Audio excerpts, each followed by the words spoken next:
So we're back. I'm working on the track of the two houses, and we had just talked about the birthright and the blessing. Our inheritance is the firstborn. It's kind of the job responsibilities. So now I'm going to go into showing from the Torah, and let me go right into the screen share here. Exactly where to find this now. If all of a sudden this is a revelation that, wow, I get it. Now, where is it? And how come I never saw it? And how come no one ever? Let me just see, am I on the right side?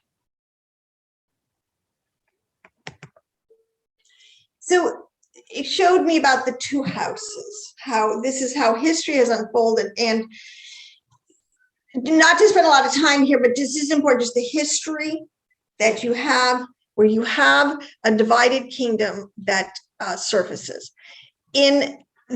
This is the time of Solomon. He had a son, Rehoboam, in the southern kingdom. There was a prophet. Actually, he started off as an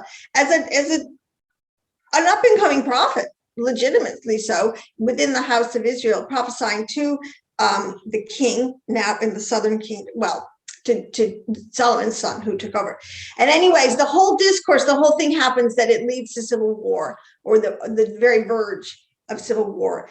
And this is the beginning of what is known as the divided kingdom. So that is a piece that has to absolutely factor in, because it's like I've always said, it's like a train going one way all together on one track, and then all of a sudden they take divergent paths. They're going to the same destination, but if you want to follow them, and that's what we're going to learn to do, we're going to follow the two houses through all of Torah. So on the left, you're going to see Isaiah 8:14. And so I'm going to try to just quickly have everyone, this is supposed to be a very good cheat sheet. Like if you want to share this, if you want to just come in and screenshot a couple of pages that have an allegory on it or something, you can learn these. These are very, I'm hoping, well laid out, well organized, that you can just kind of even print the whole PowerPoint out. We will put that on as a visual that you can do, so that you can kind of have this at your fingertips as resource to help people into this understanding. Okay, so we got the both houses of Israel. That's the first large key phrase. It is, you're starting to read now. When you read your Old Testament, when you read the Parshas, everything, then you start to see this language. This is what it's talking about. Behold, the days are coming, declares Adonai, when I will make a new covenant with the house of Israel and the house of Judah. That's it right there. It's the house of Judah and the house of Israel. The house of Israel is the northern kingdom. House of Judah is the southern kingdom. Ezekiel 31:22. I will make them, now here's a future prophecy. He said, I will make them one nation in the land on the mountain of Israel, and one king will rule over all of them, and they will no longer be what? Two nations. And never again will they be divided into what? Two kingdoms. So this is a very self-evident scriptural understanding here, totally accurate to Torah. Now, and again, so now what we have so what I want to show you now here, let's actually just go to the next slide. I want to show you, and I believe that this, in a sense, these are 10 irrefutable, because to me, if somebody shows you something very clearly in scripture, and it's even very evident in the Parashah, even though I'm going to show you scriptural allegories where they are talking about the two houses, the prophets now. Because you have to understand, at this point, they've been one nation, they were David, and now, because that, I know you understand the division. Let me just say this, when you hear the word Tanakh, sometimes they call it the Torah, sometimes you'll hear the word phrase, the Tanakh. That is like, that's an acronym for three types of writings that make up the total Old Testament. Tanakh for Torah, which represents the 5 books of Moshe. Tanakh, the middle one is the Navarim, the prophets, which is what we're going to be dealing with, because these are all going to be basically, and the prophets speaking with this understanding. And the last one are the writings, talking about the wisdom literature, okay, which is a lot of what we study deeply in this channel here. So we're going to go through all these. You can now, hopefully you can even screenshot this again or somehow get it. We'll put it out so you can just print it out so you would know as a cheat sheet. If you want to talk about show two houses, if you want to show it in the Torah, in the New Testament, as the two lampstands, or the two advents. How is this all playing out? So we're going to go through these one by one. Let's see. Always better. Life is always better with glasses. Okay. Now, one of the first ones is two nations, obviously, right? So that's the history part. So on in Ezekiel 35:10, and I'm just going to, give you places where it's used. And now the best news to me, hopefully, whenever you read the Old Testament or even the New, you'll never read it the same now. So it says, these two nations and these two countries shall be mine, and we will take possession of them, although the Lord was there.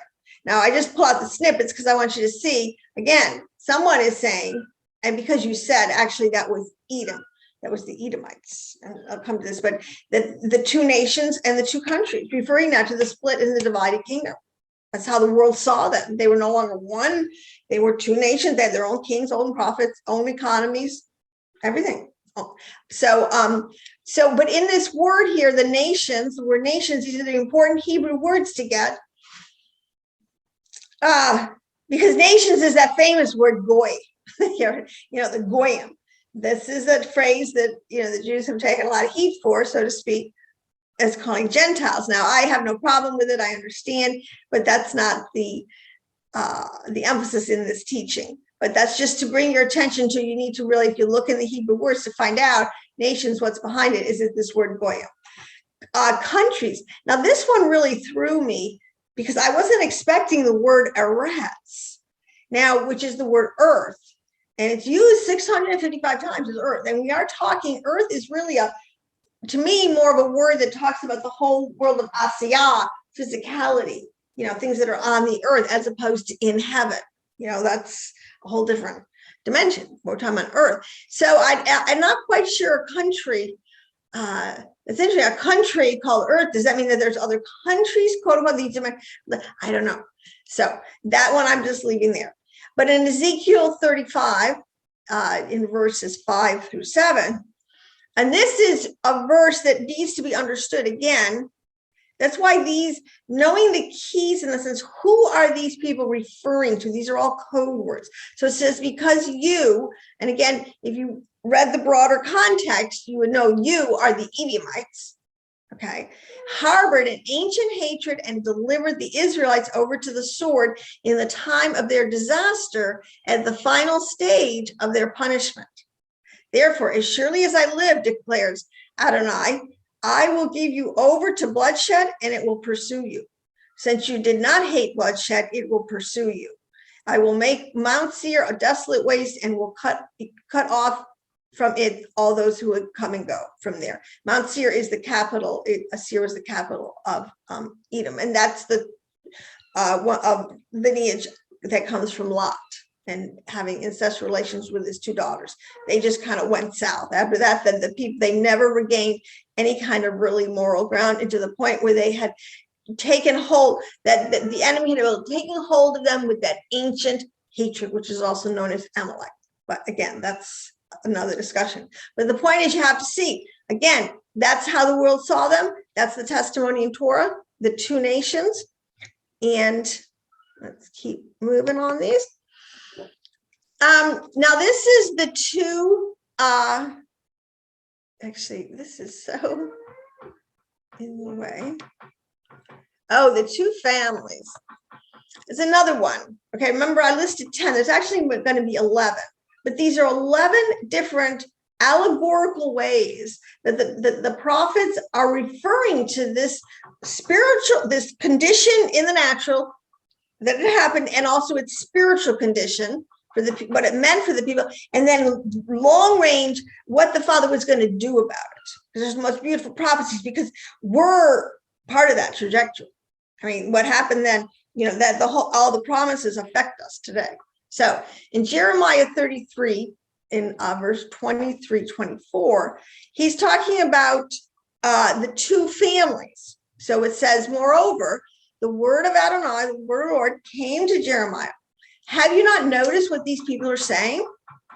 The Lord has rejected the two families he had chosen. So they despise my people and no longer regard them as a nation.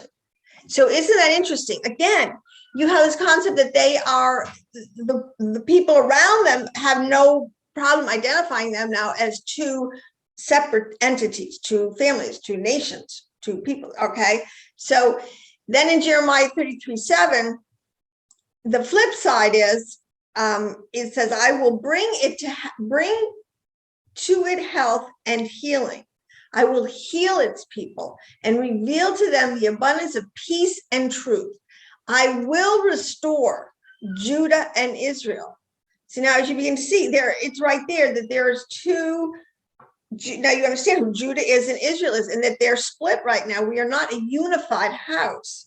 All right. We don't even recognize each other. There's a lot of bloodshed between us historically. This is so. But the Father promises he will restore Judah and Israel from captivity and rebuild them as in former times. That is referring to raising up the fallen tabernacle of David. David was the one king who a very short time ruled over all 12, and at the end had subdued the nations to the kingdom, or the king, the high king of Israel. So, and it says, I will cleanse them from all iniquity they have committed against me, and will forgive all their sins of rebellion against me. And that's a great promise. Father will, and when you understand, again, you know, other allegories like the story of the prodigal son, how he's forgiven, that the prodigal son is really the house of Israel, the northern kingdom, who was literally divorced and sent away, or who took his inheritance, because nobody made them go rebellious. They did that of their own, and they suffered the consequences. But in these days, we're coming back. So it says, in those days, the house of Judah shall walk with who? The house of Israel. And they shall come where? Together out of the land of the north, to the land that I have given for an inheritance unto your fathers. Now, the thing that's beautiful about this that I love, because now as I understand how the prophets there's other things going on besides a clear understanding that the house of Judah will reunite and walk together with the house of Israel, but they will come together out of the land of the north. And it said up before that he was going to rebuild them as in former times, and that these people, see, from the north is a word, it means from judgment. I mean, the north is a place, let me put it this way, that had nothing really good. It's cold, it's icy, it has, survival is difficult. There's nothing really in the sense of, if you want to contrast a lush garden that just kind of grows because there's a perfect combination of light and sun and heat and all this stuff, and a frigid tundra. Okay, this is the contrast of a person's life spiritually or the life of a nation. He's going to cut them off. You're going to become tundra. This is what, or I'm going to raise you up. What once was dry wilderness is going to become a lavish garden in the wilderness. Like, these are the ways they're using all these things. So I just want to bring that out. But in those days, the house of Judah and the house of Israel, and I believe absolutely we are in those days. And it's very exciting. And I think it's important and more that we're able to give people an answer for this hope that is in us, because this is going to need to be, because this is the plan. This, I believe, is the absolute plan, that one of them that Yahweh is going to use to totally defeat his enemy in the last days. When this reunification happens, this is going to totally tip the scales. And that's why the Father fights so hard against restoring these truths to the children of Elohim. Now, this one I have to say, this is kind of funny. And I have to put it, this is sort of X-rated. I mean, this is the thing about Torah. It's written at so many different levels. And then when you get some of these more adult themed levels, you're like, wow, you almost want to blush. These guys are not pulling any punches. All right. There's a lot at stake here. So anyways, at one point in Ezekiel 23, verses 1-4, it calls them two backslidden sisters. And they're called, it says again, the word of the Lord came to me saying, son of man, there were two women, daughters of the same mother. Okay, and you understand, Bina this is the whole point when you understand the tree of life and how this works out, but that's an absolute factual statement, according to the Tree of Life. There were two women, daughters of the same mother, and they played in Egypt, prostituting themselves from their youth. Their breasts were fondled and their virgin bosoms caressed. The older was named Ulah, and the sister was named Uhalabah. They became mine and gave birth to sons and daughters. As for their identities, Olah is Samaria, and Oholibah is Judah, is Jerusalem. So in there, they're telling you, because a lot of times, and this is good in the allegory, they'll tell you, they will interpret it for you, like the wheat and the tares in the New Testament. And it says the tares were planted by the son, by the wicked one. So we know this, and it tells us, Ulah is Samaria, which is Ephraim. Okay, that's one of its designations, because that was the land of Samaria, and the other is known as Judah, Jerusalem. But these, if you read the whole chapter, I'm just going to give you this. The whole thing is just such an idolatrous and adulterous explanation of their unfaithfulness. So that one, but I wouldn't recommend that in the Sunday school. So let's go to the next one. And okay, the two olive trees, the two branches. See, this is how the keys work. There is no end. Once you establish an archetype, there's no end really, because the Father's endless. He's endlessly creative to other creative ways you can express it. And that's what really all we're doing. A lot of our times when we're talking with each other, we're expressing something that was very unique to us. Yes, and we all have these, experiences, but they're all very unique to us. So we have to understand these are a couple of the consistent archetypes that are very large markers, and that are confirming witnesses other places, right? These aren't just one verse theology. So it says in Zechariah chapter 4, verse 11, then I asked the angel, what are the two olive trees on the right and the left of the lampstand? And I questioned him further, what are the two olive branches beside the two gold pipes from which the golden oil pours? And you can see that on the right, there's sort of a picture. See, and this is what, if you were on the Parashah level, if you were kind of diagram what we just read, sort of, you have the two olive trees on either side, and you have the pouring their oil, so to speak, into the into the pipes of the golden menorah, the lampstand. There was one huge, lampstand that was right there in the Holy of Holies now, or in the holy place. Now, the thing is it's not, you can make a picture like that so we can kind of understand pictographically what we're doing, what we're seeing, but that's not what we're seeing in the spirit. This is not what the prophet's seeing. He's not seeing physical olive trees. He's not seeing real olive branches in this spiritual vision. These are all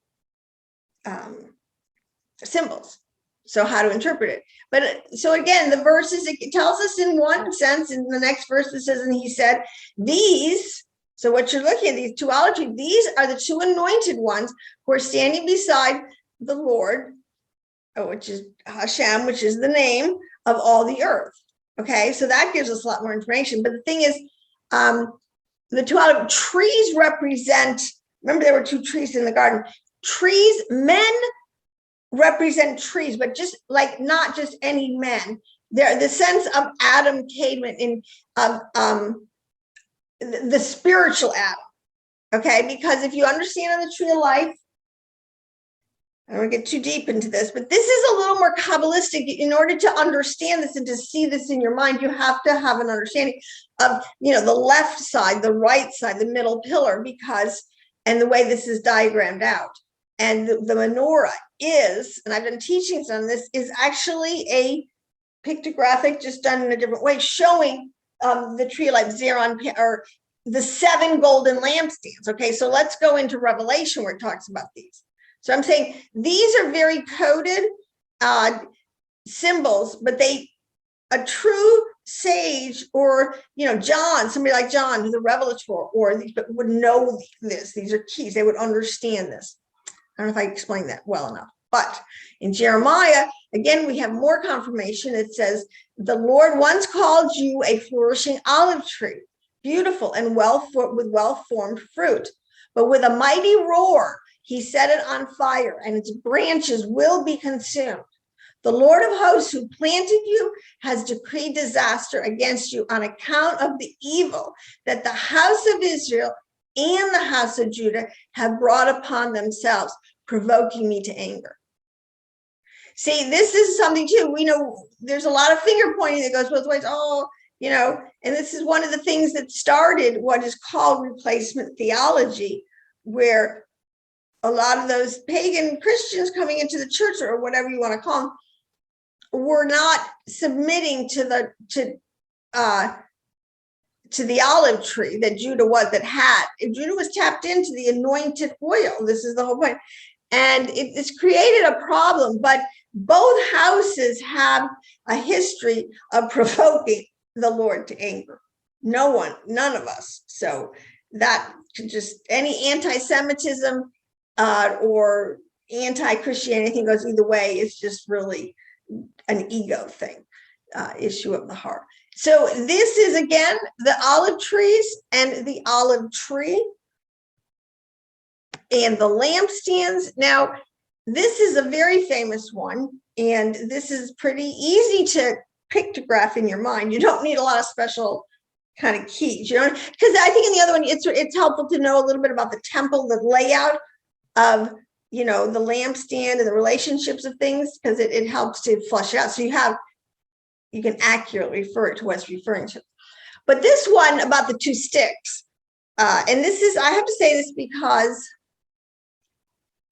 well, one of my earliest experiences as a child, which I believe was a totally mystical experience, that the Father was beginning to, I think, call my soul up to a higher level of understanding. I was playing like a little girl. I've said this before, in the woods. That's what I did.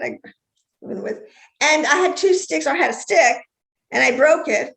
I was playing because I was building something, and then all of a sudden it became this mystical thing. And the stick, all of a sudden the energy, like when I broke that stick, it was like, wow, I can't, they're really connected. I mean, they're not really broken and separated. And I had a sense that they're really still somehow connected.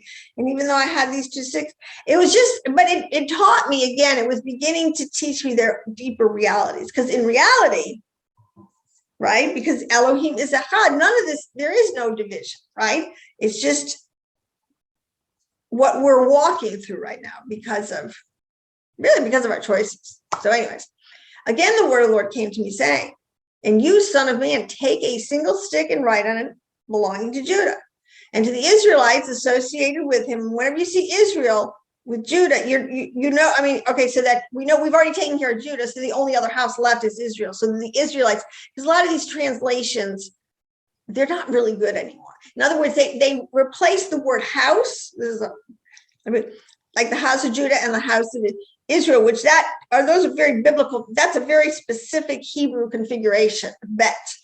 And they've changed like the people of Israel or the people, and that just like waters it down. That's not telling you which is, because okay, so I don't like that, but that can't go down that road. Okay, so we're taking the stick and writing on it belonging to Joseph and the stick of Ephraim. So Joseph and Ephraim always go together. And to call the house of Israel associated with him. Then join them together into one stick so they become one in your hand. Or is it my hand? Okay, so here, I mean, that's a pretty easy. They're divided, but he promises, and he will put them together and make them one in his hand. So when people ask you, won't you explain to us what is meant, you know, by what you're doing, and then tell them this is what the Lord is saying. I will take the stick of Joseph, which is in the hand of Ephraim, and the tribes of Israel associated with him, which is really 10 tribes. When you understand that it's like a 2-10 ratio, 2 and 10. That's actually how in the Hebrew the word is written. It's written as the word 2 and then the word 10. There's no word like 12. It's 2 and it's 10. So even right there, you have a witness. But he will take the Sittic of Joseph associated with Ephraim and the tribes that are associated with Israel, and which is the northern kingdom, and I will put them together with the stick of Judah, and I will make them into one stick, and they will become one in my hand. Now, this is a prophetic future verse. This is Ezekiel written. I mean, way, way long time after David lived. So this is where we're going. So this is what the Father is doing. This is the agenda of the Ruach HaKodesh for the righteous remnant that he is calling out of Babylon and out of Egypt right now. He's calling us out, but he's calling us into unification and in a spiritual sense right now. And that's why this understanding is so important, has to come forward, because we have to realize we are really all brothers under one Elohim, and we have bigger fish to fry, bigger species to fight than just each other. So they will no longer defile themselves with their idols or their detestable images or with any of their transgressions. I will save them from all their apostasies by which they sinned, and I will cleanse them. Praise Adonai. Then they will be my people, and I will be their God, and my servant David will be king over them, and there will be one shepherd for all of them. They will follow my ordinances and keep and observe my statutes. You know, if you just read that again, intellectually honest, why it makes no sense that we would have the law, the understanding of the moral and ethical statutes of Elohim, which he gave very clearly, and then they would all be obliterated for this whole new group of people called Christians, and then they would all be ordained again. So it doesn't make sense. No, the law was never done away in the sense that, and this is another whole teaching we get to understand how these phrases have been, you talk about like a false narrative where it's being spun, it's spin, it's those words, the phrases are being spun in a certain way. But, you know, the Father, the Ruach, can absolutely unspin that. So, but the point is, we have this great future to go to. And I say, let's get a move on. I'm ready to, okay, so there's another two more quick ones we can do, the two witnesses and the two lampstands. So again, in Revelation 11, and these are New Testament. So this is, and what's even better in my mind is these are not only New Testament, but these are apocryphal works, and they are also sewed works. In other words, they're all written on that deep sewed level I talk about, and you must have the keys for interpretation. And unfortunately, most of you doesn't even know what I'm talking about. So this is why, but as you listen to these, but the person who wrote this is my point, John, the Revelator, whoever, and I know the scholars argue about who he is, whatever, that person was privy to as much of the Old Testament understand as any other Dead Sea, any other writing you would find, like in the Dead Sea Scrolls or anything. So it says, I will empower my two witnesses, and they will prophesy for 1,260 days, clothed in sackcloth. These witnesses are the two olive trees and the two lampstands that stand before the Lord of all the earth. Now, either yes or either no. I mean, you can't. So here, this John, who we know has a Jewish background. There's no getting around it. He is Hebraic in his orientation. He's telling us again, confirming witnesses that this is talking about two olive trees and two lampstands. Okay, and I'll give you a little spoiler. That those days, there's so many different ways that there are to interpret time, but I won't go there. But hold on to that loosely. But the point is, the witnesses, yes, these two olive trees that are two lampstands. And a lampstand, I want to say this about. There's a concept in Jewish understanding. One of the greatest sages of all time, the Holy Ari, was called the Holy Lamp. Oh my gosh, I think, or maybe it was Rabbi Shimon ben Yochai.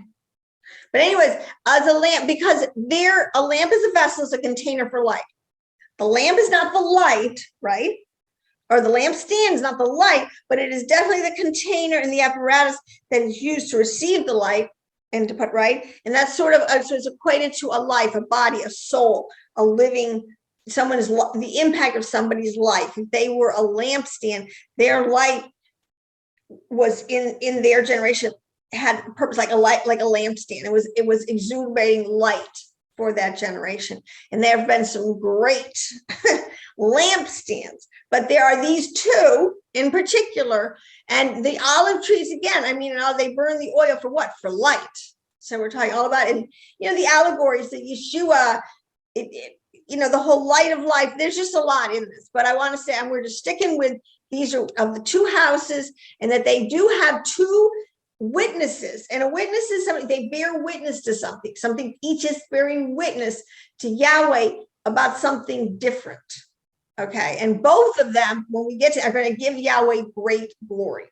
So in verse 6, again, it says that these witnesses have power to shut the sky so that no rain will fall during the days of their prophecy, and power to turn the waters into blood and to strike them with every kind of plague as often as they wish, when the two witnesses have finished their testimony. Now, I don't want to go into the whole many layers and deeper to this, but what we're doing here is we're showing really a Jewish New Testament book, that the dating of Revelation, everything about it, puts it in totally within the realm of traditional Orthodox Jewish exegesis. Okay, so we have that confirming witness about these witnesses. Then the two lampstands, again, that stand before the Adonai of the whole earth. And then you have the concept of the seven lampstands, and then we get into this other seven churches. So I just want to say there is a terminology that's being carried over, but I want to make a point here about the seven lampstands, the seven churches. It's the same concept. And see, there's really nothing different in that verse, what I just said about the holy lamp. I think whichever great sage it was that is known as the holy lamp, their life stood as a lamp. It's the same thing. The churches are supposed to, these seven churches, these are like not just normal lights, these are like the generators for some people's lives have such an impact. They become like generators that for hundreds of years, their influence, their light is still reverberating out through the. So, I mean, the way they use it, I just want you to say, to me, it's a bad translation. The seven lampstands are seven witnesses, you could almost say, because a witness is a church. That's what originally church was built on, the word that we are, and that's what the word martyr comes from. We are witnesses. What? To this fact, to this Lord of all the earth. That's what we're witnessing about. So I think, again, putting these back in their Hebraic context too is a big key to reunification. Now, I think these are the last two. There's two more. I know this was long, maybe we'll split it into two, but just so you have it, okay? The two advents. Again, why would there be a need to have two comings? I mean, this is a big thing. And there's very developed Hebraic understanding of these two advents, which means the two comings of Christ. So it's the first coming and the second coming. So it says here in Hebrews 9:28, so also Christ, having been offered once, right, in order to bear the sins of many, will appear what? A second time. Apart from sin, not having anything to do with that, but to those awaiting him for salvation. So there's a whole different thing going on. And there is, in Jewish understanding, in Jewish eschatology, this is the whole point. There's a Messiah ben Joseph who did come, the bread, that's all Joseph's story is all wrapped up about laying up bread. Okay, well, the first coming of Christ and all that archetype and symbology is kind of played out. And then you have the second time. Nothing to do with sin, but for those that are waiting for him for salvation, which is really more attributed with the house of Judah, the king, those who's coming, establishing a kingdom. So there's definitely something going on, because they're both doing two different things when they come. Two cherubim. Now this is a beautiful one, because really, when Moshe was told, Bezalel, and they were all getting these downloads of these beautiful ways to glorify what's going on in heaven, in heaven, on earth as it is in heaven. They made two cherubim, was one of the things, of hammered gold at the ends of the mercy seat. One cherub on one end and one on the other. This is going over the ark of the covenant, all made from one piece of gold. And the cherubim are to have two wings that spread upward, overshadowing the mercy seat. The cherubim are to face each other, looking toward the mercy seat. Set the mercy seat atop the ark and put the testimony that I will give you into the ark. The testimony, again, we're witness. That is the Torah. That is the 10 Commandments. Those are the two tablets, the testimony of the law. The two. Okay, so that's what that is. Very specific. I mean, everything has a place to go, and everything is so perfectly placed to represent everything. So, but the cherubim to face each other, looking toward the mercy seat. And why? And this is one of the most beautiful verses, and I don't think it gets a lot of attention, but it says, why? Because I will meet with you there above the mercy seat, between the two cherubim that are over the ark of the testimony. For I will speak with you about all that I command you regarding the Israelites. But he will meet with Moshe there in this place, but even there we're with him because the high priest comes as a representative. So he is representing us. Where the mercy seat, because has said, this is where this concept in Christianity comes from, that, God is love, because yes, his first over attribute is that he would have mercy and not judgment, that he would have mercy. And so that's why you appeal in this special place. He meets us there. All right. And if you have the right attitude, I mean, it's a beautiful place. You have the right attitude, you can find mercy. This is the whole picture of the inner man, and we go into the room and close the door, and it's just you and your creator. These are all beautiful archetypes of, on the microcosmic level, and then all the way on a cosmic level. So those are, I'm pretty sure that wraps it up. Those are one more. I have one more, the two flocks. But this is another little tip up in the New Testament that we don't pick up on, but it says, we know this. I am the good shepherd. The good shepherd really represents the archetype of Messiah ben Joseph. And it says, I know my sheep and my sheep know me, just as the Father knows me and I know the Father. Now I lay down my life for the sheep. That's the prophetic. That's the part of the law that was fulfilled. That was by Yeshua in the first coming.